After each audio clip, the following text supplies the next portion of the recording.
Hi, everybody. Welcome to our webinar, How to Get Started in Interference Hunting Without Being an RF Expert. Uh, I'm Tyler Brunell. I'm the marketing assistant here at Tempo Communications. And before we get started, just a few housekeeping notes. Um, this webinar is being recorded and it'll be available to you through a link that we'll email to you and also through our website, which is www.tempocom.com. That'll be in about 3 to 5 business days. As you've probably noticed, all attendees are automatically on mute and your video is restricted. However, we do invite you to use the chat box to interact with us throughout the webinar, and we'll have a short Q&A session at the end, so be sure to type your questions into there and we'll get to them. So your presenter today is Roger Pahe. Roger is the Vice President of Tempo's Wireless Solutions Division, which focuses on practical and intelligent tools for field technicians in the telecom and satellite communications industries. Rogers has a successful background in computer engineering and upper level management. So, without further ado, go ahead and take it off, Roger. Let's get to this presentation. All right, good morning, everybody. I'm going to leave my camera off. Actually, let me just turn it on. And hopefully the bandwidth doesn't get sucked up. So today we're going to get started on an online training on how to get started with RF interference hunting, without being an RF expert. And so in today's agenda, we're going to introduce everyone to RF interference hunting on what it is, and hopefully everybody has some idea of what RF interference is.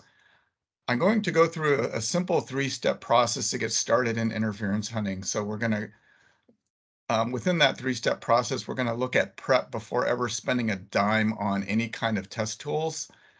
We're going to look at types of interference sources, including PIM, which you'll understand if you don't know what PIM is, and then some of the tools that are required in doing interference hunting. And finally, at the end, we don't necessarily want to stay just hunting. We actually want to solve the problem, and we'll go over steps on how to solve the problem as well. So Tyler has already introduced me, so I'm not going to go into this too much, except for that last bullet. Our office is located in Vista, California. So if you're in another part of the country that has cold weather, come and visit us, because we have sunshine 24/7 almost. Okay, so let me introduce you guys to today's cellular world. And a lot of you, I can recognize a couple of the names you guys play in this space, but in today's cellular world, antennas, meaning transmitters, are going up everywhere. We've got cellular. Cellular now has MIMO and massive MIMO, if you've ever heard that term. Current MIMO and LTE is 4x4, and 5G MIMO goes up beyond that.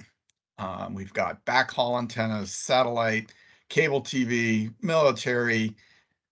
There's also private people with BDAs, repeaters, and all kinds of electronics that can act as transmitters. The spectrum is full, and the C-band turnup is in full swing. So there's a lot of activity, lots of stuff in the air, and that is today's world.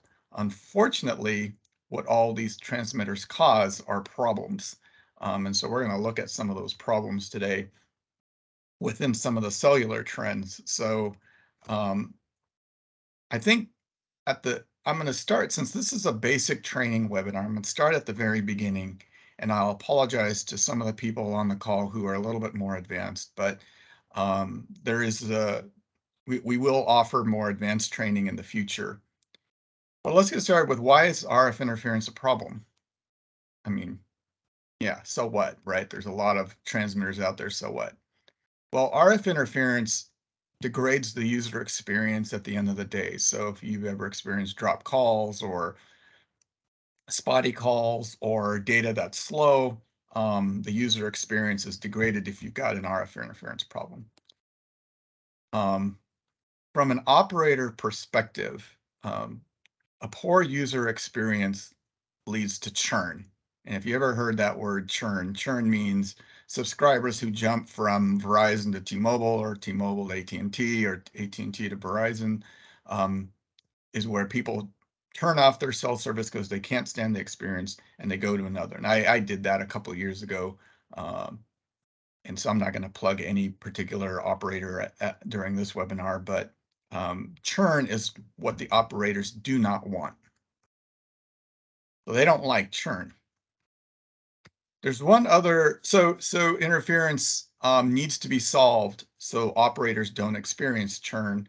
There's one other US trend, and it might be trending in other countries, I'm not 100% sure. But in the US, operators are pushing interference hunting tasks to contractors.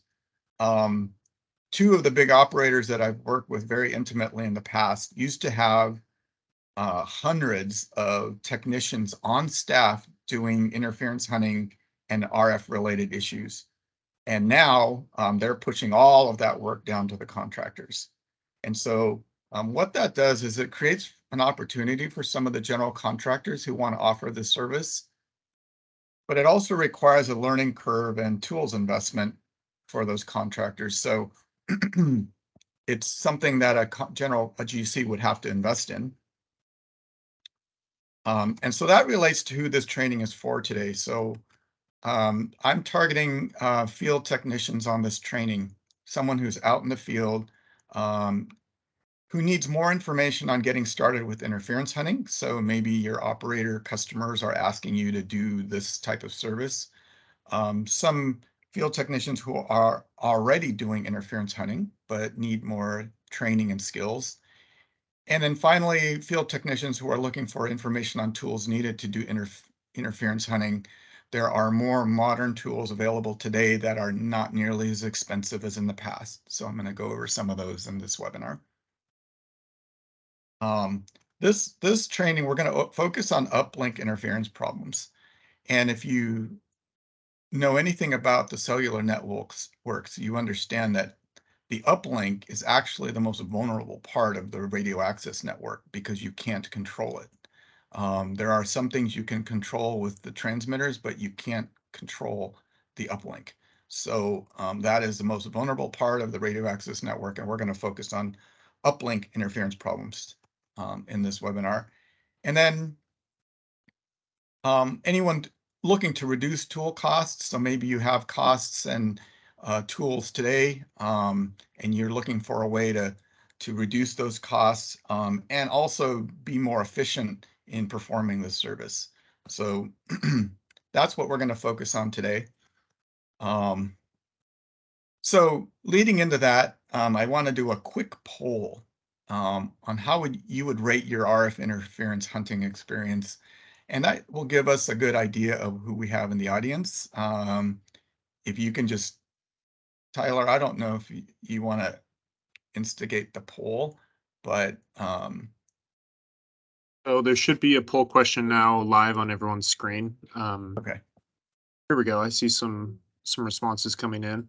Beginner, intermediate, or expert? So this will take you guys like 3 seconds. So I'll give you guys 3 seconds. Do you have those results? What percentage? Yeah, so far we've got about 73% are beginners and 27. Oh, it's switching as we speak. So 1/3 are intermediate and 2/3 are beginners. And okay, there we go. Someone's an expert. Okay. Okay. So I apologize to the one expert. We're going to keep this very basic today, but yeah. So we'll go through this material. There'll be some interesting stuff, hopefully. So let's get into it. I'm going to go through a really simple 3-step process to hunt interference, and each of these steps I'll dive down in depth, and I'll give you the outline here. Is the first thing you need to do is characterize your interference, and I'll go over what that means. Step number 2 is to choose your method of hunting. So now that you've done step 1 and you know what you're looking for, to choose a method of looking for it. And then finally, to document and solve the problem of what do you do once you find something. So it's very, very basic, very simple. So let's dive into this. So step number 1, let's characterize your interference. And what that means is if you're doing interference hunting, what are you hunting? What are you looking for? And how do you know whether you find it? And I have a little 4-step criteria here of time, frequency, shape, and source. So if you can define these things, you'll know what you're looking for. And I'll go into this in depth, but time, so whether that interference source is constantly there or intermittent, which makes it infinitely harder. Is the frequency of the interferer stable, or is it moving and jumping around? Is the shape a narrow band or wide band? And is the source, can the source be classified as either a bad transmitter or PIM? And I'll get into PIM, passive intermodulation, in a little bit more detail. So if you don't know what that is, I'll define that in just a second. So let's look at what a normal LTE signal is, and I'll look at LTE. 5G is going to be similar. 3G is going to be very similar. In a normal band, if you're looking at a spectrum analyzer, you've got on the y-axis you've got RF power, and normally that's measured in dBm, and then on the x-axis you've got frequency. So in this particular example, which is just an example, we've got a LTE uplink. It looks clean, it looks nice. This is normal and nothing going wrong here. That top of that head here, which is sometimes called the Bart's head, it'll jump up and down in normal parameters. You won't see anything. It'll look like a bunch of hair if you turn on persistence on your spectrum analyzer. And this is what it should look like. Yeah, everybody's nice and clean, and everything should be functioning fine on this LTE signal. I want to introduce something that hopefully some people on the call are familiar with, which is called a time plot. So this shows frequency versus RF power. A time plot is something that looks like this, where you've got time going across, and it's showing you the RF power over time. So it just keeps scrolling up as it takes more readings. You can see here on the alignment that lower power is blue, the higher power is lighter blue, and then it goes back to the lower power, which is blue. So this looks all normal, and this thing keeps scrolling down. Sometimes this is called a waterfall because of the way the graph scrolls. Sometimes it's called a spectrogram. I'm going to call it a heat map on this because you'll see why in just a second. Some people call this a heat map, where the time plot versus frequency is shown in scrolling. And all of these screenshots are from a product called AirScout Spectrum, which I'll talk about at the very end of this call. So don't worry about where I'm getting these plots just yet. So we know what it looks like to be normal. What does it look like when I have RF interference? So let's look at a very, very simple CW tone. So if I inject that into my band, I've got now some power that's going to affect my LTE signal. And if I look at this across the heat map, which is the waterfall or the spectrogram, I'll see that the noise floor, which is low, is still blue on both sides. The part of the spectrum that it's still even is light blue, but now I'm showing more power in that little area where I've got my CW transmitter, and that's going to probably screw up some what's called PRBs, or physical resource blocks, in my LTE communication. So now I'm looking at a scenario where, okay, I could be affecting my performance of my LTE channels. So I could be looking at poor user experience. So now I got to go find this and get rid of that. But there's a specific reason why I'm using a time plot here. Because there's a really useful weapon in interference hunting called, well, it's generally called a base station report. And the base stations can actually report heat maps of the spectrum and give you critical clues on characterizing your interference. So let's say, for example, I'm looking at my LTE signal, and suddenly an interference source shows itself up, and I try to draw this as a CW tone, right? So if I looked at the base station report, and this is something from Nokia, the base station report will probably look something like this, where that red line is representing this CW tone and the extra power that it's putting above the floor of the LTE signal. So it'll look like that. Okay, I got to get rid of that because it might be causing some performance issues. The base station will be able to tell you whether the KPIs are being degraded just because of that. I'm going to focus a little bit more on what the base station gives you in terms of a heat map so that we can understand how to go interference hunt. This scenario is really easy to go hunt for because it's stationary. It's at a single frequency. It's a CW tone. It's not moving around. It's not up. It's not doing anything other than just sitting there.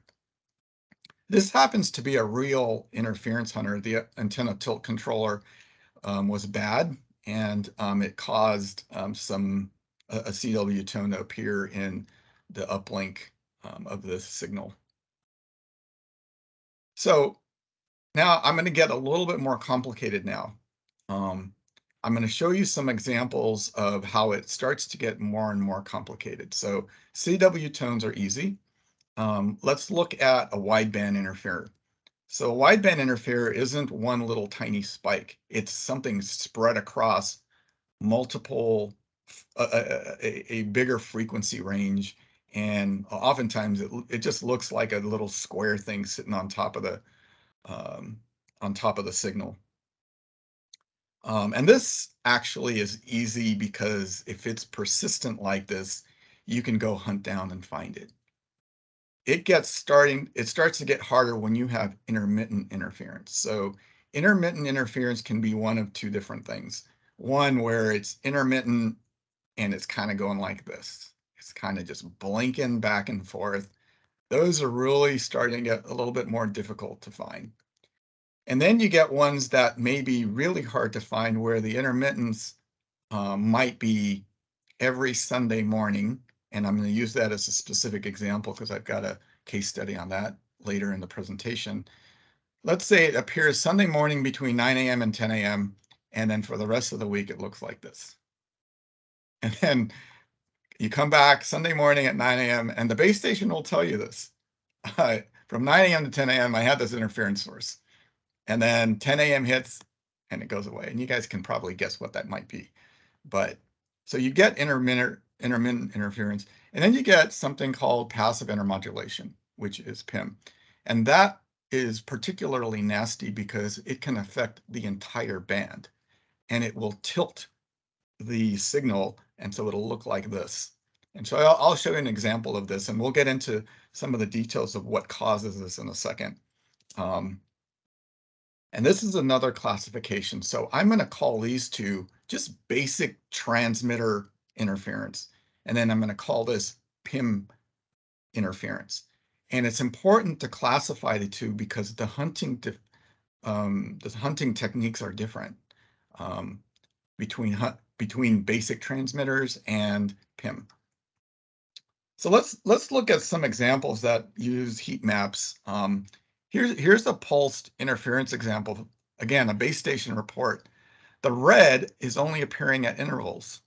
So I'm going along, maybe there's a little bit of noise. Okay, great. And then suddenly it turns red and then it goes back to green.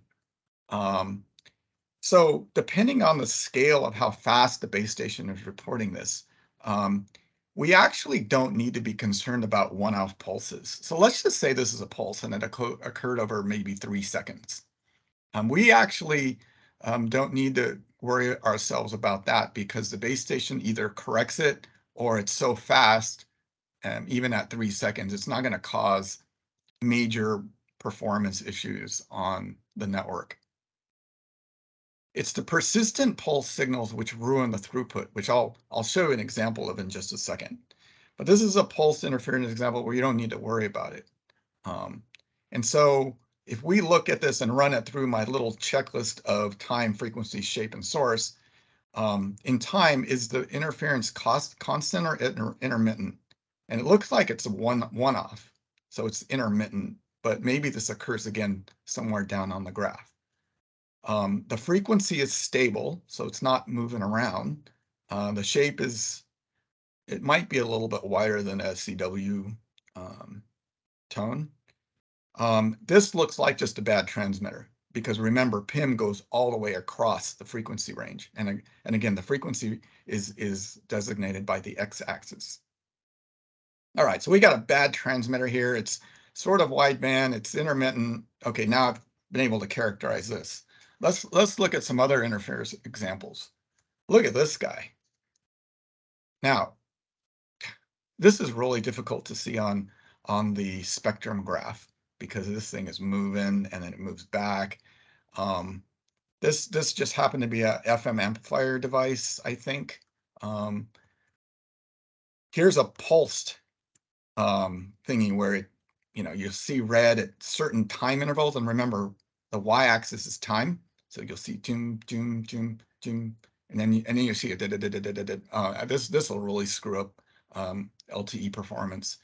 So if we run these two examples by our time, frequency, shape, source checklist on here, it looks like the interference source is constant, but the frequency is moving.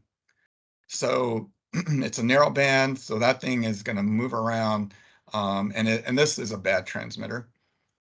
Here, the time, we've got an intermittent, it's a pulsed intermittent signal.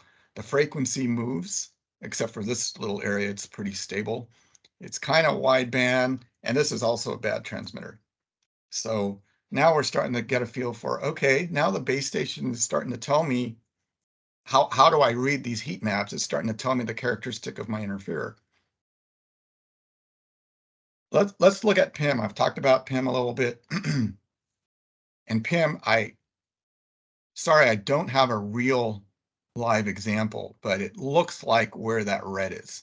It'll tilt that LTE signal and it'll go like this. And the heat map, you'll be able to see it easier, looks like this.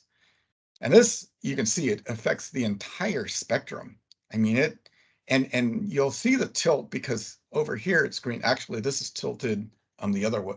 Yeah, this is tilted the right way, where this area is the red part, this area is the green part, and it's just nasty. And it'll affect all the PRBs across the entire LTE signal. So this looks like it is intermittent though, because it goes away after a little bit. The frequency is across the entire band. It's wideband, and the source is PIM. It is not a bad transmitter. And so a little bit about PIM. PIM is actually two frequencies interacting with each other, so they're intermodulating. And they can be actually in the same band. So you can actually have some power at one end of the LTE spectrum and power at the other end of the LTE spectrum interact with each other and cause something in the uplink over here in another person's uplink. So it can get kind of nasty. The interesting thing about this is both transmitters, so whatever transmitters are causing the PIM, can be perfectly legal. You might be well within your legal band, but it's intermodulating with something on the exterior, which causes the PIM source, and that causes somebody's uplink to experience this. This is often called a rusty bolt problem because those two frequencies have to interact with a nonlinearity, so a metal that is not constant. So a rusty bolt has different dielectric properties across it. And so you're looking for a rusty bolt or a rusty piece of metal or metal that's not contacting properly, not a transmitter. So that's why the interference hunting classification is so important, because you have to know whether you have PIM or not, because you're going to go down a you're going to go down a rabbit hole if you don't know what you're chasing.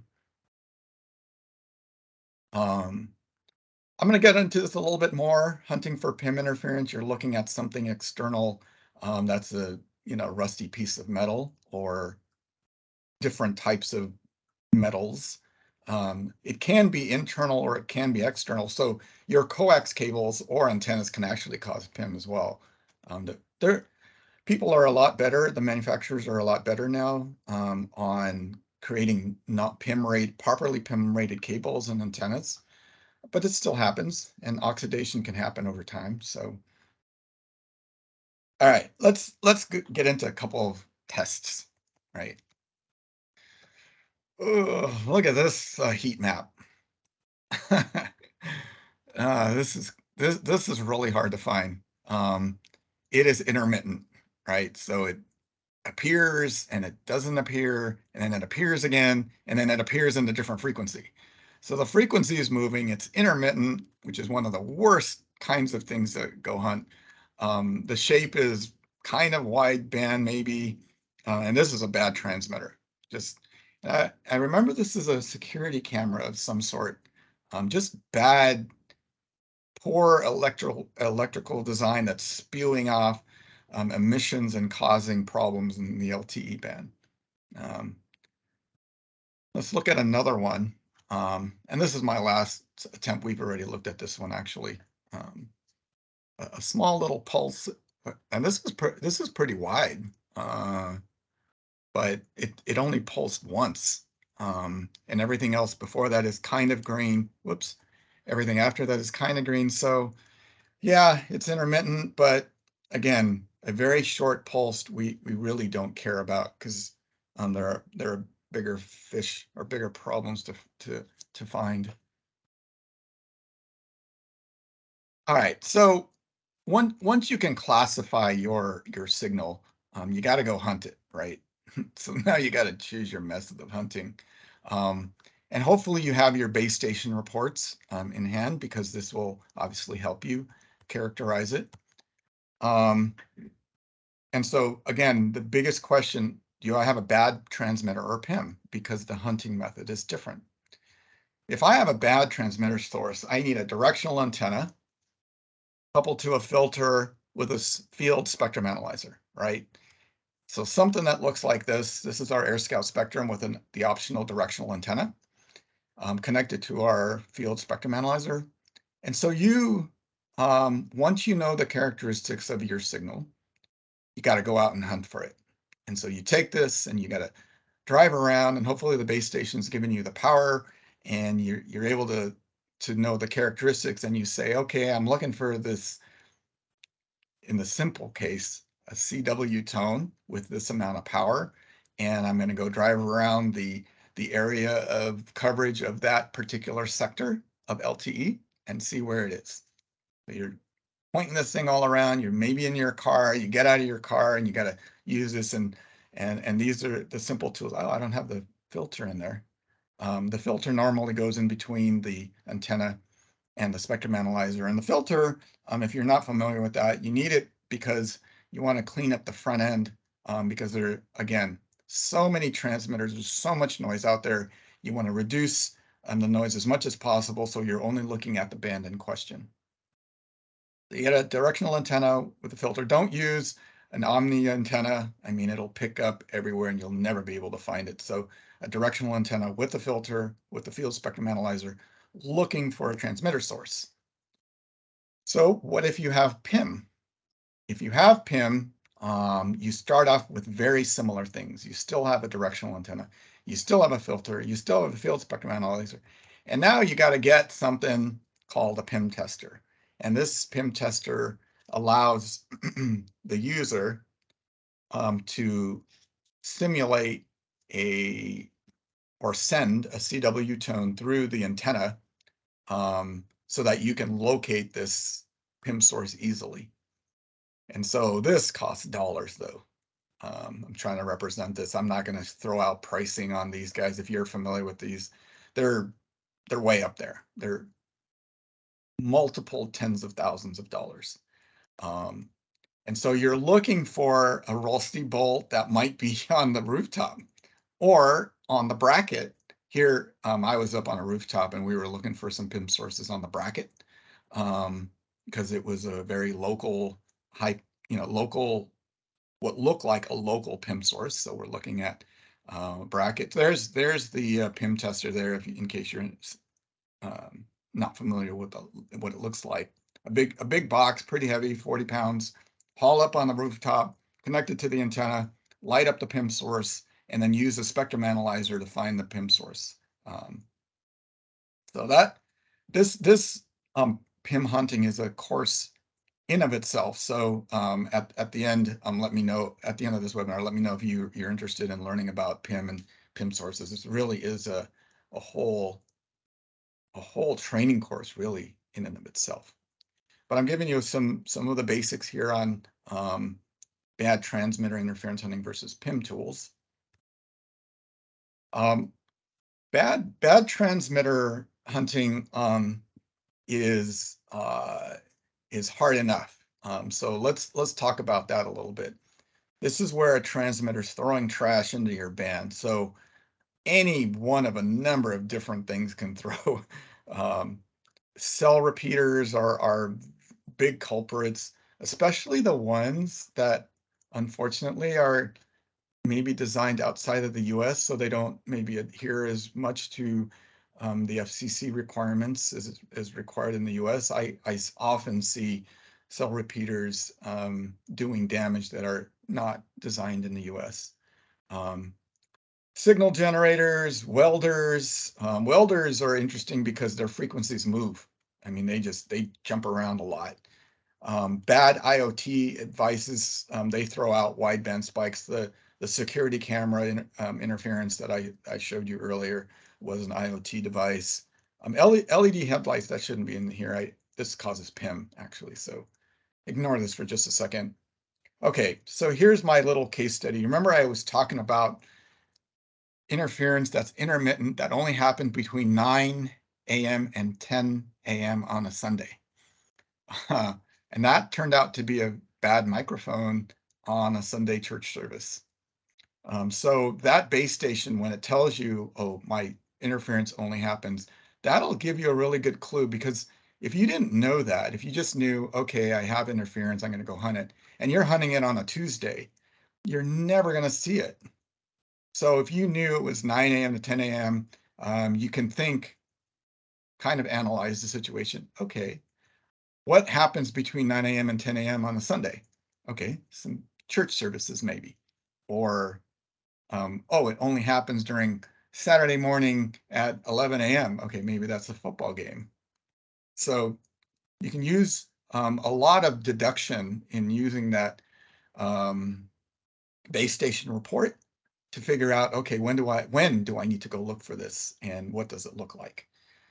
Cheap imports. I hate to, I don't want to sound like I'm so pro US or anything like that. It's not about that. It is, I do find a lot of cheap import electronics that just spew out a lot of stuff. And then again, if you're PIM hunting, you're looking on the rooftop or in the immediate area for not transmitters. You're looking for bad metal sources. And again, this is a whole course in of itself. So let me check the time. I don't have time to go into the spectrum analyzer setup. I'll include this as part of the presentation I can make available. But the spectrum analyzer setup is really straightforward, of setting the frequency, seeing if you need to use low noise amplification or an LNA, which is part of the tool. It's the spectrum analyzer itself. Set the power in band so graphically you can see it. Use a peak detector to be able to read the power level on that peak. And then there's a new audible interference detector that you use with the antenna. And as you get closer to the bad transmitter, it'll beep higher. And as if you move away from the source, it'll beep lower. So it's kind of a noise indication of whether you're getting closer or further from the interference source. So that's just part of the spectrum analyzer setup. All right. Let's say you go out, you've followed step number 1, you've been able to characterize your interference. You've gone through step number 2, is you're now using the right tools, And let's say you found the problem. Now you need to document and solve the problem is in the category of, can you turn that silly BDA off? And this gets rather sensitive. So I'm going to go through a couple of steps here that you need to understand before you try and solve the interference problem. The first step is to record the spectrum. This is just showing a replay of something that we recorded in the field. You got to record your findings. To replay for other experts on your team in case they want to look at what the interference looks like. And B, there's legal documentation here because it might turn into a legal issue. There's a famous story of one of the operators, and if you are familiar with the border between the US and Mexico, a lot of the uplinks along the border areas, like in South San Diego, experience interference problems from the operators that are across the border. What had to happen there was they needed legal documentation to prove in court that the transmitters across the border were the culprits, were the sources of causing performance issues on the US side of the border. So there was some recording that had to happen, instrumentation that had to be set up. So you'll have to take this into account, and it really does depend on the problem.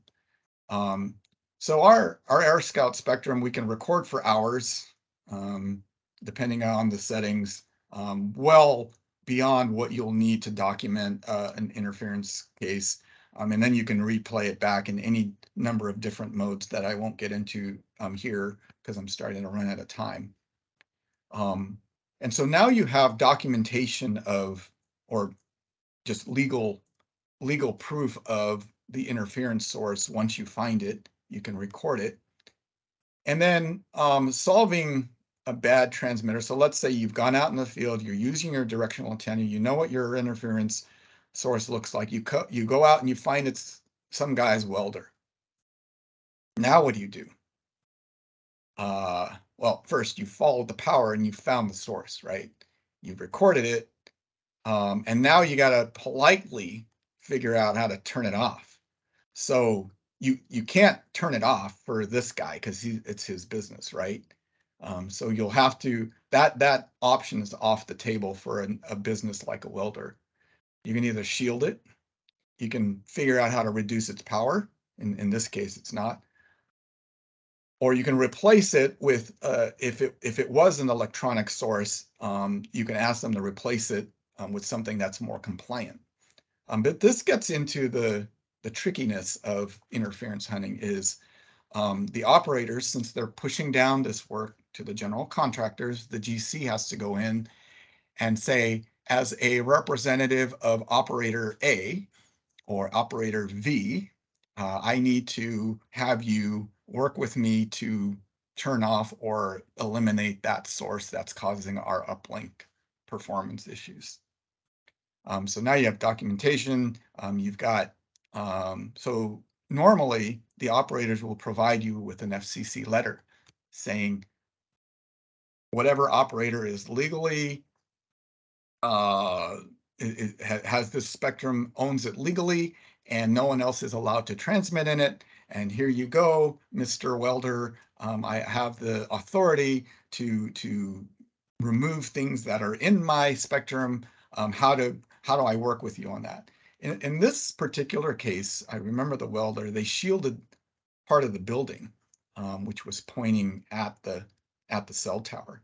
But it's not always easy to figure out, all right, now that I found the source, what do I do? So we recorded the spectrum for documentation and analysis purposes. And at the end of the day, the US is different than other countries.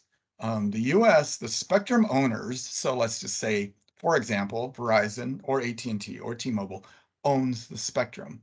So the spectrum owners are responsible for policing their own spectrum. So they got to go out and knock on the door and say, hey, Mr. Welder, your equipment is ruining my uplink.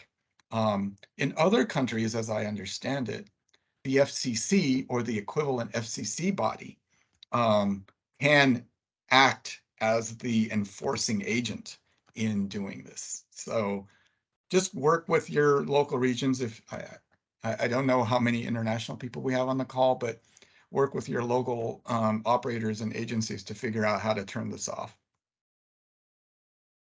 All right. So a summary of my 3-step process is to characterize your interference. We went over heat maps.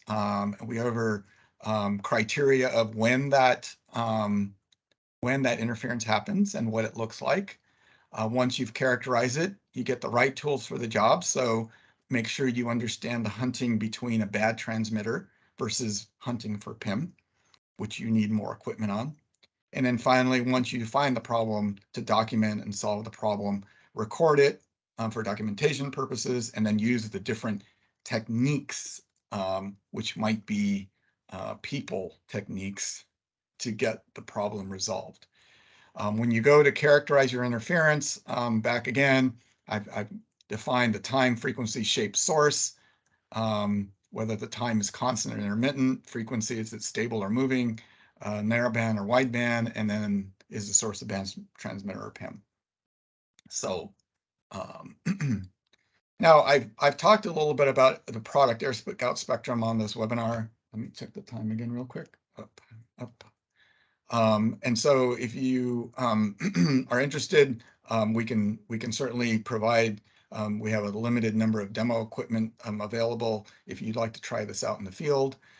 We have 3 models that cover both the cellular bands in the lower and mid band space, as well as millimeter wave. And if you're doing any satellite K or KA band, we can cover that all the way up to 40 gigahertz. So the 5G millimeter wave we can cover. And then if you have more information, AirScout Spectrum has a link here. Okay, I wanted to leave a few minutes for Q&A at the end of this call. So thank you again for coming to this webinar. Hopefully some of the things here were helpful. Tyler, let's take some questions. Are there any questions in the chat? Yeah, Al Palacio, I see the first half of your question, but it looks like you got cut off. So just want to let you know, he wants to get the cost of something. You might have to reach out to your local distributor for that answer, Al. I can if you want more answer details. that question in generalities. Yeah, please reach out to your or just you can certainly send us an email. But with regards to pricing, the AirScout Spectrum product was designed specifically for field technicians. You'll find that a lot of products out in the market, spectrum analyzers, have a lot of bells and whistles.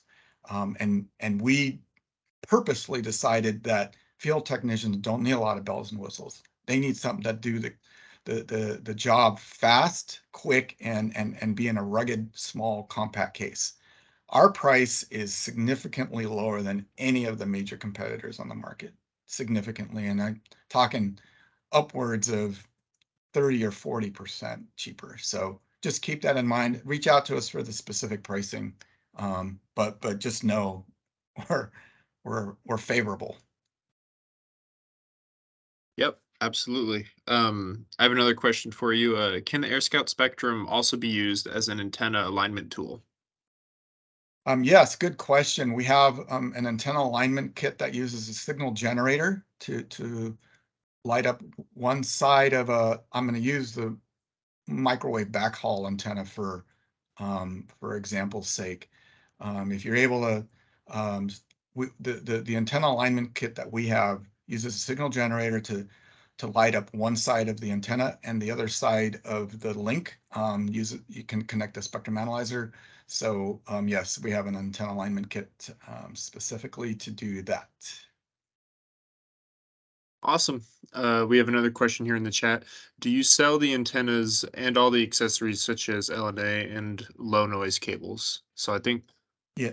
Mm. yes. So yeah, your last answer kind of answered that. We have another one here in the chat. Uh, can we also figure out the interference by drive tools? Also, how different uh, from that does AirScout work? You might Say, want to read say, this question. yeah. Uh, are you able to see it in the chat, Roger?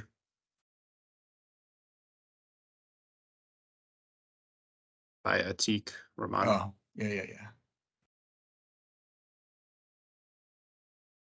Yeah. So, good question.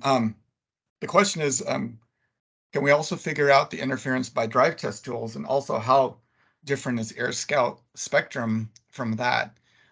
We actually have a drive test tool called AirScout Mobility. AirScout Mobility and other drive test tools, they are not used for interference hunting. They're used for understanding the network throughput and optimization. Um, in an interference area, the first symptom, if you do a drive test first or read a base station KPI report first, you first might see a degradation in performance. That might be an indication of interference, or it might be an indication of something else. So the drive test tools might give you an indication, but it won't tell you, oh, I have interference. The only way to do that is with a spectrum analyzer to actually debug and understand, oh, I have interference. And that's really looking at first the base station heat maps, which I showed you, and then second of all, going out and hunting on foot with a directional antenna and looking at the spectrum with your own eyes. So hopefully that answers the question.